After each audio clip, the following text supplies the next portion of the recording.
যুব ও ক্রীড়া উপদেষ্টা ডেকে স্পষ্ট বার্তা দিয়ে দিয়েছেন ফারুক আহমেদকে। বিসিবি সভাপতির পদটা হয়তো ছাড়তেই হচ্ছে তাকে, কিন্তু তিনি নিজে থেকে পদত্যাগে রাজি নন। গুঞ্জন ছড়িয়েছে তার জায়গায় বসানো হচ্ছে সাবেক ক্রিকেটার আমিনুল ইসলাম বুলবুলকে। দেশের ক্রিকেট এমন খবরে যখন গরম, তখন আসলো আরও বড় খবর। তারই বোর্ডে কাজ করা ৯ পরিচালকের ৮ জনই অনাস্থার কথা জানিয়েছেন। একমাত্র আকরাম খান ছাড়া সবাই স্বাক্ষর করেছেন জাতীয় ক্রীড়া পরিষদে পাঠানো চিঠিতে।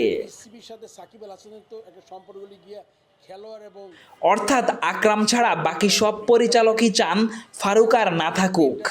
চিঠিতে স্বাক্ষরকারী ৮ পরিচালক হচ্ছেন নাজমুল আবেদিন ফাহিম, ফাহিম সিনহা, সাইফুল আলম স্বপন চৌধুরী, ইফতেখার রহমান মিঠু, মাহবুব উল আলম, কাজী ইনাম আহমেদ, মঞ্জুর আলম এবং সালাউদ্দিন চৌধুরী। ফারুক আহমেদের প্রতি ৮ পরিচালকের অভিযোগ, দায়িত্ব প্রাপ্তির সঙ্গে সঙ্গে বোর্ডের কমিটিসমূহ পুনর্গঠনের কথা থাকলেও দীর্ঘ ৫ মাস পর তিনি কমিটি পুনর্গঠন করেন। কিন্তু অত্যন্ত পরিতাপের বিষয়, বোর্ড সভাপতির স্বেচ্ছাচারিতা ও একক আধিপত্যের কারণে বেশিরভাগ পরিচালকই স্বাভাবিকভাবে তাদের উপর অর্পিত দায়িত্ব সঠিক ও স্বাধীনভাবে পরিচালনা করতে পারছে না।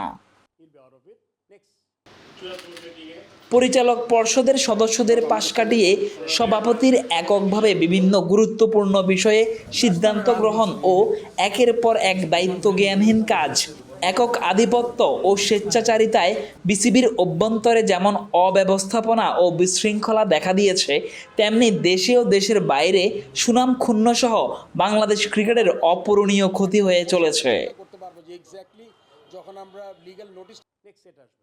এদিকে এত কিছুর পরও ফারুক পদত্যাগ করতে রাজি নন। নিজের সিদ্ধান্তে অনড় থেকে তার দাবি, কোনো কারণ ছাড়া, ব্যাখ্যা ছাড়া সরে যেতে বলাটা অযৌক্তিক। ক্রিকেট বোর্ডে সরকারের সরাসরি হস্তক্ষেপে নিষিদ্ধ হতে পারে পুরো দেশের ক্রিকেটই, এমনটাই আছে আইসিসির নিয়মে। সব মিলিয়ে নানা জটিলতার সামনে দাঁড়িয়ে বাংলাদেশ ক্রিকেট। এখন দেখার পালা কোথাকার জল কোথায় গিয়ে গড়ায়।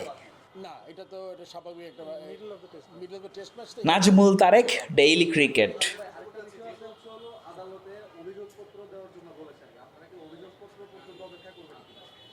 ওটা আমাদের বলিনি, আমরা বলেছি যে এফআইআর এর পর একটা প্রসিজিওর আছে, এই প্রসিজিওরটা শুরু হবে। আর যেহেতু ফার্স্ট টেস্ট ম্যাচ, এই টেস্ট ম্যাচটা তো এখন আমরা 4th ডেতে, এই টেস্ট ম্যাচটা শেষ হবে। আপনি জানেন সেকেন্ড টেস্ট ম্যাচ 30 তারিখে, তার